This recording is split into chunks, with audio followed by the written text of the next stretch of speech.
Hello and welcome to another episode of Talking Politics on the Hindus YouTube channel. This is a show where we get the behind the scenes stories of the biggest headlines hitting domestic politics. Now this week where we saw new governments take charge in the state of Haryana and the Union Territory of Jammu and Kashmir. And as I mentioned last week, the BJP's victory in Haryana and the retention of its support base in Jammu and Kashmir signaled that much of the rhetoric surrounding Jawan, Kisan and Pahalwan, that is army recruits, farmers and wrestlers pertaining to the Agniveer scheme, MSP for farmers and the fracas that happened around the Wrestling Federation of India, BJP leader Brij Bhushan Saran Singh and athletes like Vinesh Phogat seems to have been addressed in that mandate by the BJP. Now, dates for Maharashtra and Jharkhand elections have also been announced, and that happened this week. So it has put the spotlight back on another aspect of the opposition's rhetoric in the Lok Sabha polls of 2024, and in fact, one of the most damaging ones to the BJP electorally, which was the Samvidhan Khatre Mein Hai, or charges that the BJP wanted big numbers in the Lok Sabha to subvert the constitution and end reservations for scheduled castes and tribes. This episode of Talking Politics is about the efforts being made by the BJP to address that charge and win back the support of Dalit communities, especially in poll-going Maharashtra.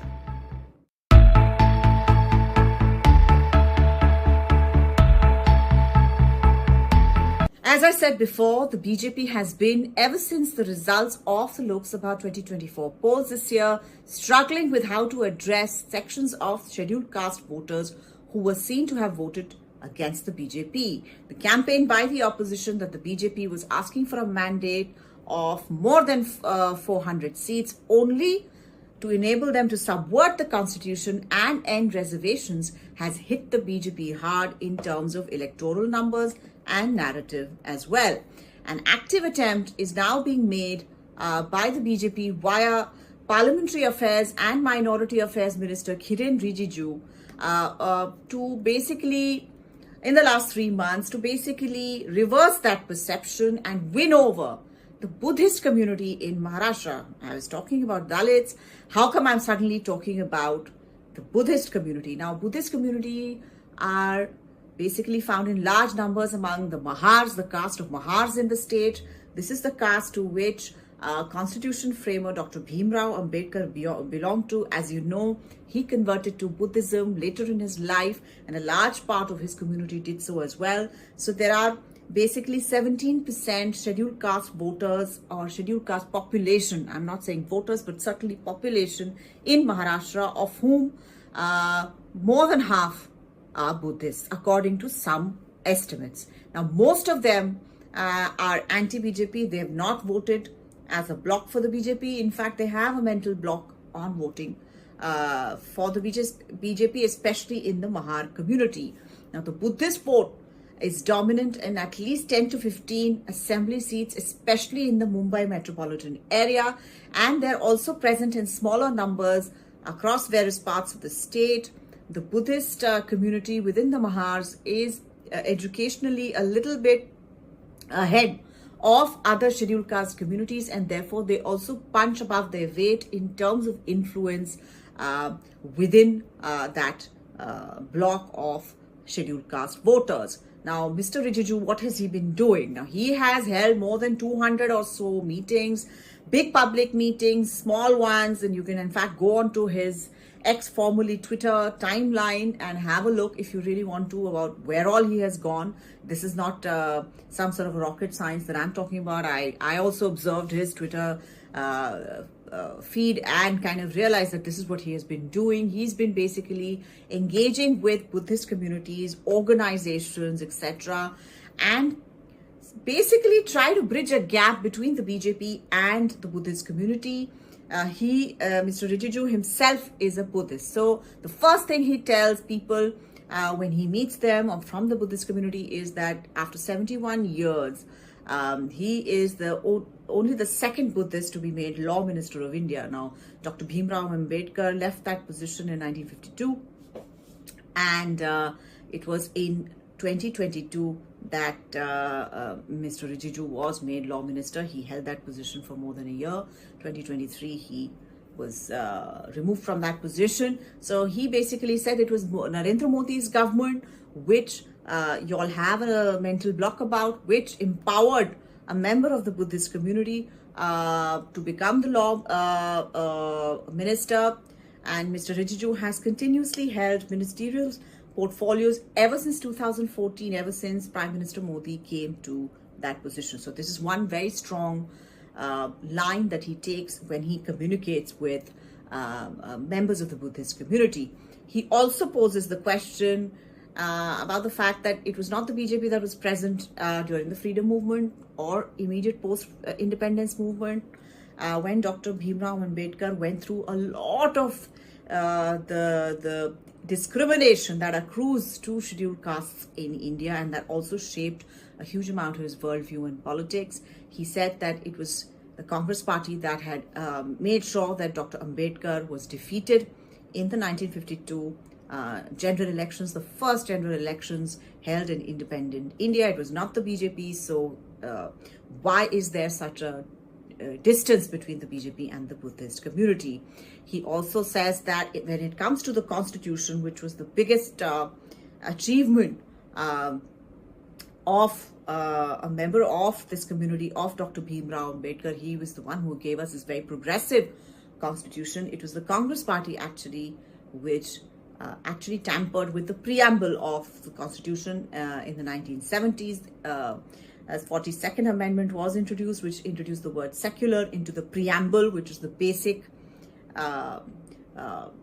structure of the Constitution, which gives us the basic structure of the Constitution.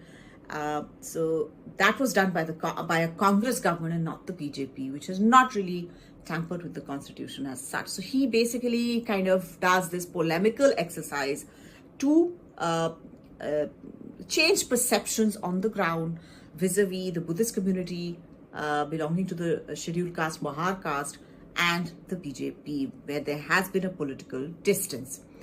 He also points out that the Modi government has given very recently classical language status to Pali. This is a language in which the Buddha preached.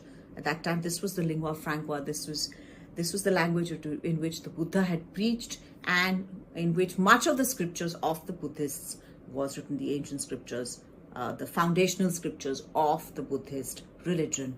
And the Maharashtra government, in fact, has also kind of dovetailed its efforts in the last few months. They have said that they have pledged funds to build Samvidhan Bhavans or Constitution Halls in every district of Maharashtra as a mark of respect to Dr. Bhimrao Ambedkar, as well as generous funding for Buddhist institutions. I really want to add here that just before the 2024 Lok Sabha elections, 48 Buddhist organizations apparently had given a directive to followers not to vote for the BJP. Now, the party is hoping that their outreach program this time will reverse that trend. Now, the second community within this Samvidhan Khatre mein hai and reservations khatam ho jayenge, to counter that narrative, the second community that the BJP and the RSS are trying to woo are the Matang, sometimes also known as Mang community, who are also scheduled caste, but they are largely Hindu. They are deeply marginalized community. They make ropes, etc. Those are the occupations in which they have been involved. And unlike the Mahar community, they have not been able to go far in terms of education. Like in comparison to the Mahar community, they are backward in terms of education and other kinds of empowerment as well. Now, one of the biggest social thinkers, literators of that community had been the late Annabhau Sathe. He imagined that somebody who has only studied till class 4 has written so many novels and award-winning novels, etc. He was a deep thinker, social reformer, and the BJP in the government has been engaging widely with the Lok Shahir Annabhau Sathe Mahamandal or Development Council to reach out to the community, as well as holding smaller meetings. Now, while Annabhav Sathe had been a communist in his early life, the BJP is hoping that the ideological pendulum for the community, when they look at in terms of their own empowerment and whether they can engage with the BJP to empower or go further or go a little forward, whether this ideological pendulum could swing towards the BJP. Now, the advent of Prime Minister Narendra Modi at the helm of affairs in the BJP and at the center had seen the BJP get support from non-dominant OBCs and Dalits across much of North India and Central India. In 2024, however, that pattern was seriously disrupted. Now, the party suffered electorally in UP, Maharashtra and Haryana especially. 60 seats lost because of all of this. And if the Haryana election had seen the blunting of the Jawan, Kisan, Pahalwan rhetoric against the BJP, it needs to be seen whether the Samvidhan rhetoric is edged out in Maharashtra. I will be back with more on both Maharashtra and Jharkhand political scenario again next week. But for this week, this is all I have. Thank you so much for watching. I shall see you next week.